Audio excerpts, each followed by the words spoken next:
ভাই এত এত ড্রোন, একটা ড্রোনের ক্যামেরা কোয়ালিটি দেখান তো একটু। ভাই আপনি বলছেন আমি দেখাবো না, আপনি আবার আসছেন কোথায়, ড্রোন জোনে আসছেন, আমি না দেখে যাবো কোথায় ভাই? রাফসান ভাই আপনি আমার বড় ভাই, আপনি বলছেন F199 মডেল নাম্বারটা কি ভাই? F199 ঠিক আছে, আচ্ছা। এটা ক্যামেরা কোয়ালিটি কেমন আমি আপনাকে সম্পূর্ণ ডিটেইলসে দেখা দিব, আবার কিভাবে কানেক্ট করতে ওইটাও দেখা দিব। যে ফার্স্টে ড্রোনটা অন করবেন, ড্রোনটা অন করার পরে ফোনে যাবেন, ফোনে যাওয়ার পরে ফোনের একটা আলাদা ওয়াইফাই আছে। এই যে আপনার ফোনে তো অনেকে মনে করে ড্রোন কানেক্ট করতে এমবি লাগে, ওয়াইফাই লাগে, এগুলো কিছুই লাগে না।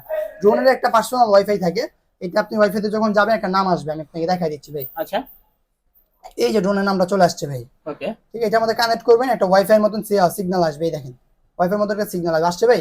অবশ্যই। এই যে চলে আসছে, তারপর একটা অ্যাপস আছে যেটাতে আপনি কানেক্ট করতে ওয়াইফাই ইউএবি, আপনি অ্যাপসটা ডাউনলোড করে নেবেন। তার এই যে অ্যাপসটা ডাউনলোড করে নেবেন, ক্যামেরা কোয়ালিটি চলে আসবে ভাই। এই যে ক্যামেরা, ভাই এতটা ইজি? এই যে ভাই রাফসান ভাই আপনাকে ভাই দেখা যাচ্ছে ভাই, এতটা ইজি? আপনাকে দেখা যায় রাফসান ভাই? হ্যাঁ ক্যামেরা অবশ্যই। কি আটকায় ভাই? না না, কোনো ল্যাগ ফ্রি এই একেবারে। যে আমাকে দেখা যাচ্ছে ভাই, ঠিক আছে, এই যে আমার দোকান, আমার দোকানের লোগো ড্রোন আচ্ছা। জোন।